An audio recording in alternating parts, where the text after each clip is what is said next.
No quería hablar de política, me estaba portando bien, estaba hablando de musiquita. Pero aquí me tienen, todo gracias a cierto taco con extra cheddar. Cheddar porque es queso naranja, cheddar, taco con cheddar.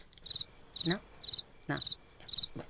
La cosa es que estaba haciendo mis videitos, toda linda, y me apareció, entre lo que he estado viendo, un video del Hamilton Mixtape. No sé si ustedes saben qué es eso. Es una serie de canciones que hicieron a partir de frases o canciones del musical Hamilton, hecho por la misma gente que hizo el musical. Hicieron una basada en la frase de Immigrants, we get the job done. Básicamente dice, inmigrantes, nosotros hacemos el trabajo. Una liniecita de una de las canciones de la obra, pero que pegó un montón. La cuestión es que esta canción la han hecho con Residente, con Kanan y otras dos personas. Está en inglés, está en español. Hay partes que están en inglés y en español. Así que si entiendes cualquiera de los dos idiomas, igual entiendes parte de la canción. Que básicamente es todo lo que hacen los migrantes en Estados Unidos y cómo han hecho para entrar y todo este tema. El chiste es que ese video fue grabado hace 8 años y es justo como si estuviera pasando ahorita, como si fuera una respuesta a todo lo que está pasando. Y me hizo pensar sobre la misma obra Hamilton. ¿Podría haberse dado con todas estas políticas migratorias? Me refiero, Hamilton de por sí es inmigrante. Es de una islita llamada San Cristóbal y Nieves.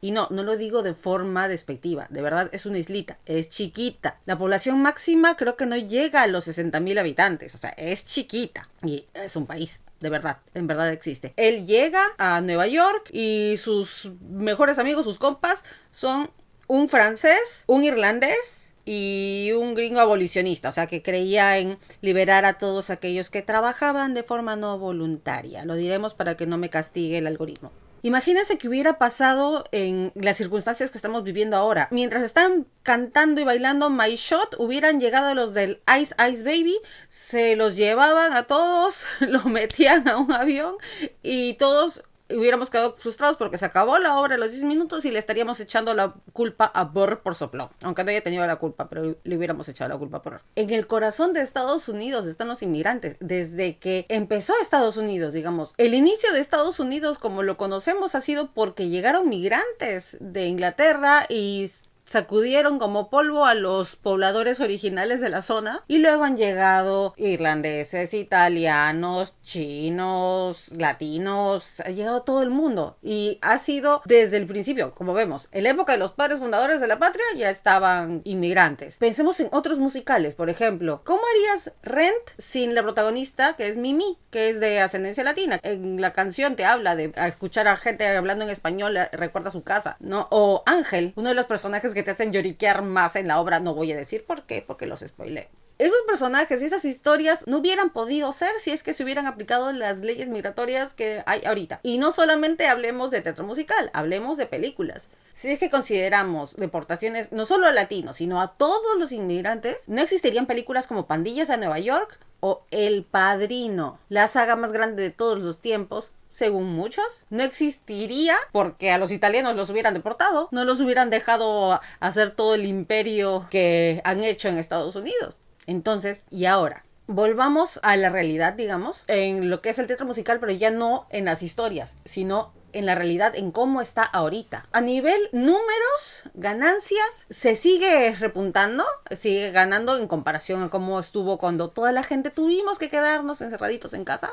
¿Se acuerdan cuándo? Ahora sigue creciendo económicamente, eso es lo que te dice cualquier economista, cualquier revista o publicación al respecto, pero no te dicen los cambios que están habiendo, porque ya no hay turismo. Tú ves videos que te muestran en YouTube o en otras plataformas de otros colores y vas a ver que Nueva York está vacío. ¿Y cómo vas a hacer para mantener una industria que requiere del turismo? Por ejemplo, si comparas en Perú, en mi país, si tienes suerte, si eres alguien recontra conocido y tu empresa es grande, las temporadas de teatro musical y teatro en general te llegan a máximo 3 meses y funcionando 4 días, máximo 5 a la semana. Pero en lugares grandes como en Nueva York, en Madrid, en Ciudad de México, etcétera, las temporadas duran años y tienes funciones todos los días. Yo tuve la suerte de ir al teatro en la Gran Vía, en Madrid, vi el Rey León y lo fuimos a ver después de no sé cuántos años que empezó la temporada. Encontré sitio en el tercer o cuarto piso un miércoles y todo el resto del teatro estaba repleto. Así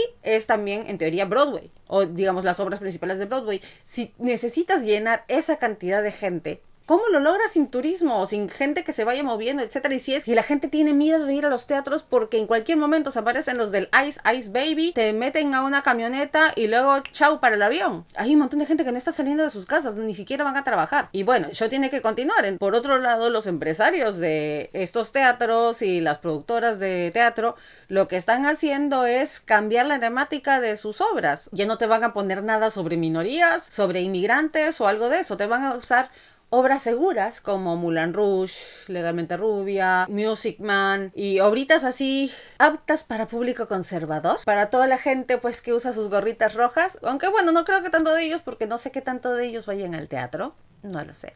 Pero no podemos culpar a los productores, a los de los teatros porque es un negocio, ellos tienen que comer, también tienen que pagar los alquileres de los teatros, los alquileres de su casa, el colegio de sus hijos. Entonces tienen que hacer lo que sea que les sea rendidor. Quienes pagan las consecuencias son, por ejemplo, los actores. Actores que son de una etnia no conveniente para estas obras seguras no van a conseguir un trabajo. Es una lástima que la narrativa en los Estados Unidos de América haya cambiado tanto porque antes supuestamente era la tierra de los oprimidos, era la tierra donde apoyaban y donde había la integración y etcétera, y ahorita ya todas esas premisas las están tirando bajo la alfombra. Es irónico porque hace años cuando la gente venía en más cantidad por barco que por avión, aunque ahora igual hay gente que llega por barco, lo que era lo primero que veías en Estados Unidos era la Estatua de la Libertad con un tremendo letrerazo que decía algo así como tráigame a sus oprimidos, a sus pobres. No sé exactamente la frase. Básicamente era una bienvenida